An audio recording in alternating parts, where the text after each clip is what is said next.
Turn in more. Now throttle, full throttle, and unwind to the left. That was perfect. Shift. Hey guys, it's Brian. Welcome to Financial Fitness. If you're new to the channel and want to watch more worth the money videos and hear about personal finance, please subscribe. In this video of Worth the Money, I'm going to be talking about whether the Exotics Racing Supercar track driving experience in Las Vegas is worth it or not, and what you need to know if you're about to plan your experience. And we're starting right now. Let me start by saying the experience at Exotics Racing is a la carte, and so everyone's experience can be pretty different from the next, depending on the cars you choose to drive and the budget you have in mind for the time you plan to spend at the Exotics Racing track, which they call the playground. They have drift ride-alongs, which you can always add to your experience while you're there, where you can sit with a pro drifter for a few laps around the track in a Dodge Hellcat, which you can hear in the first 30 seconds in the video of me driving the Porsche GT3 RS.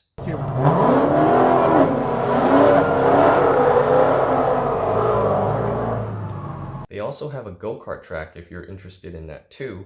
The go-karts are quite a bit faster than your average go-karts. They can go up to about 45 to 50 miles per hour, as it was explained to me. They start off with a 10 to 15 minute classroom session to show you the track and give you a quick layout of the 7 turns and show you the proper racing line to get the fastest lap times.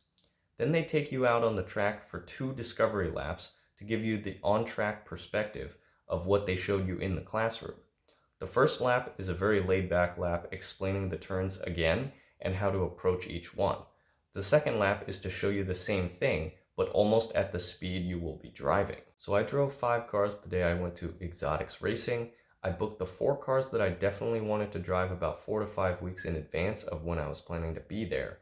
On my track day, after I drove all 4 cars that I had planned, I decided to add a 5th car to the mix as the one add-on that I might add if I was really enjoying the experience. So here's a summary of the 5 cars in the order that I drove them. I drove the Mercedes-AMG GTR first, then the Lamborghini HURACAN second, the Porsche GT3 RS third, then the Ferrari F8 Tributo fourth. I was supposed to drive the Ferrari 488 Pista, but it was experiencing some mechanical issues a couple of days before I got there, so Exotics Racing emailed me and switched me to the Ferrari F8 Tributo instead, and added 2 laps for me at the same price. After I drove all 4 cars I booked, I added the ACURA NSX since I was curious about how it drove compared to the other cars, which had a lot more horsepower and better specs on paper. I'm glad I ended up driving it because it gave me the second best lap time out of everything I drove. Keep in mind that part of what you're paying for is the guidance from the instructors that sit in the car with you. They were giving me guidance every step of the way to get the most out of each car while I was on the track, which you'll be able to see from my videos in each of the cars, which I'll link in the description and as a pinned comment. You can check out my experience, as I wasn't holding back in any of the 5 cars I drove, and see if that's something you would enjoy too. I was overall surprised that each car felt quite a bit different since I drove them all within only minutes or hours of each other.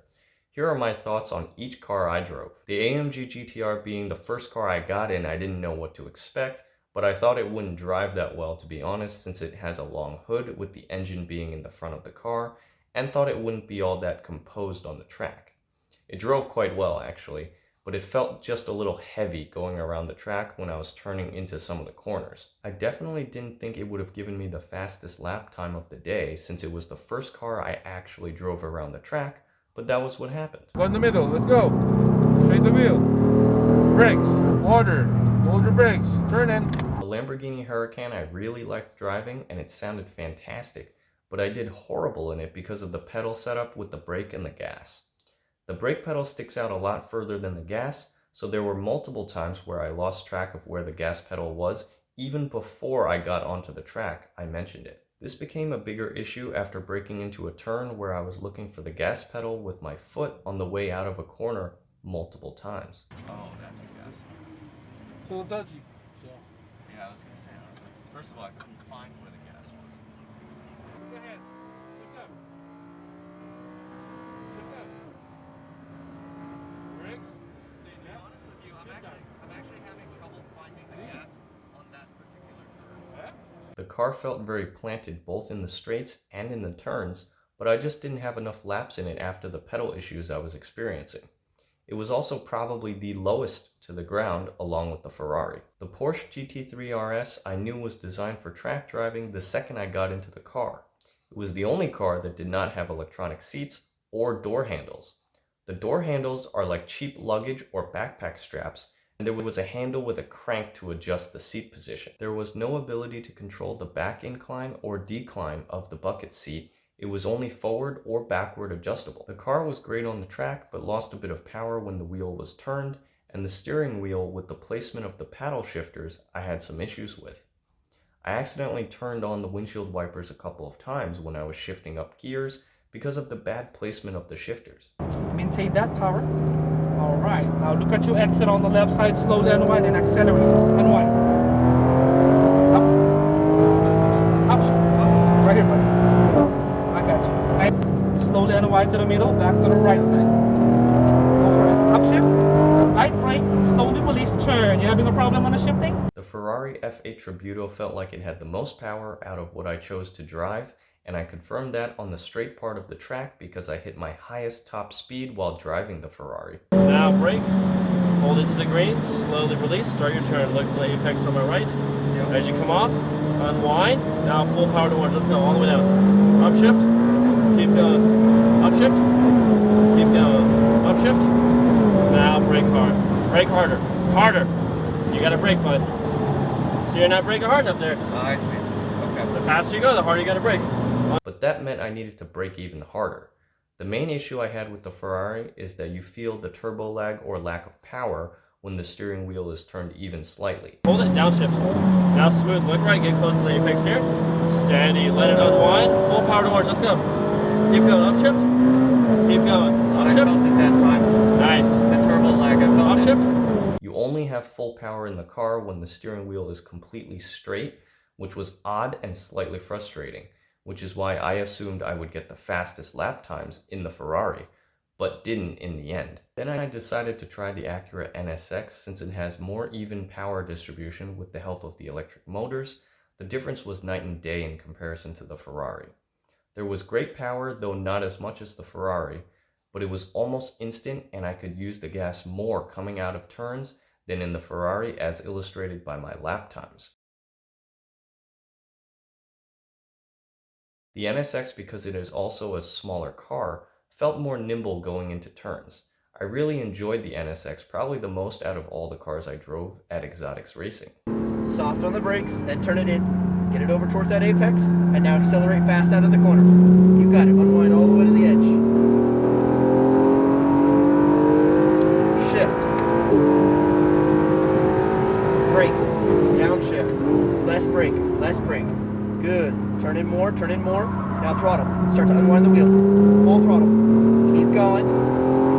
Keep going. Get ready. Brake. Good. Still on them. Start your turn in. Release the brake. Get on two wheels on that red and white paint. Good. Now throttle. Keep on it. Keep on it. Keep on it. Keep on it. Now soft brake. Off the brake. Turn in. Coast. Now throttle. Wide right. Wide right. Throttle. Throttle. Throttle. Keep on it. Keep on it. Keep on it. Keep on it. Brake. Good. My favorite cars in my order of enjoyment from highest to lowest, with the ACURA NSX being my favorite, then the Lamborghini HURACAN, Ferrari F8 Tributo, AMG GTR, Porsche GT3 RS. The whole experience for me, while not taking too many long breaks between switching to the next car, was about 3.5 hours to maybe 4 hours total. If you're driving multiple cars or more than about 20 to 25 laps, plan to be there most of the day. I drove a total of 27 to 28 laps. Once you're on the track and you're actually driving the cars, you absolutely lose track of how many laps you're actually driving. The laps go by pretty fast, so I would recommend going for at least 10 laps total for your experience. So was the experience worth it in my opinion? I think for me it was, because I like cars and driving, and I had planned a budget for this for a while. There are 4 main things to keep in mind before booking your experience. The first thing you need to know is you should consider getting the onboard video add-on for $49 so you can see how you did after your experience is over. This is also how I was able to post the videos of my driving experience and how you can tell after the fact whether you got in all your laps and to evaluate your own performance and rewatch your experience in the future. Currently, they do require you to wear a face mask inside the facility and while you're in the cars with the driving instructors, for those of you who are curious. The second is I would book at least 1 or 2 cars in advance to make sure you can definitely drive them while you're there, and you can always add on cars later depending on how much you enjoy driving the cars you booked. If I were to do the experience again, I'd probably plan it the same way and book a few cars in advance to make sure I get a chance to drive them, as there are enough people that walk in throughout the day that you may have to wait a little bit to drive one of the cars you're interested in checking out. All the cars for 5 laps start at either $300, $400, or $500 depending on the tiers the cars are in. The AMG GTR and the Acura NSX were in the $300 range, the Porsche GT3 RS was in the $400 range, and the Ferrari F8 Tributo was in the $500 range. Each additional car you add, they give you a discount of $50 to $100. The third point to note is that if you call to book your reservation, you can get more accurate recommendations on what cars drive well and balance that between your budget to get the most out of your experience. For instance, when I was going to reserve the cars I had in mind to drive, I was not planning on booking the AMG GTR, but when I called over the phone to reserve those cars I had in mind, I was told to not underestimate the Mercedes AMG GTR. They were right, and it got me the fastest track time of the day. There is also an online reservation fee for reserving the cars you want to drive online instead of over the phone, which is where the savings come in. The fourth thing to know is that a good track time in any of the cars is under 1 minute. If you can get into the cars after both the classroom overview and the discovery laps and get under 1 minute, you should be able to get around the same track times I did, or even faster. The best lap times are actually under 50 seconds from what I saw on the leaderboards. If you ever get a chance to try it, and your budget allows it, and you're into cars and especially driving them, give it a try.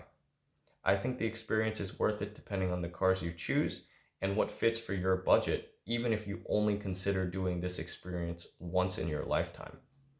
I probably will consider doing it again at some point in the future when the lineup of cars is upgraded. Please check out my full driving experience in each of the 5 cars I drove that day, which I will put as a pinned comment and in the description. Thanks so much for watching. I hope you liked this video and found it insightful. Click the like button if you did, and please subscribe if you haven't already. Click the notification bell so you can see when I post videos next. Feel free to leave comments, questions, and any topics you might want to hear about in future videos to get on track to being financially fit. See you in the next video.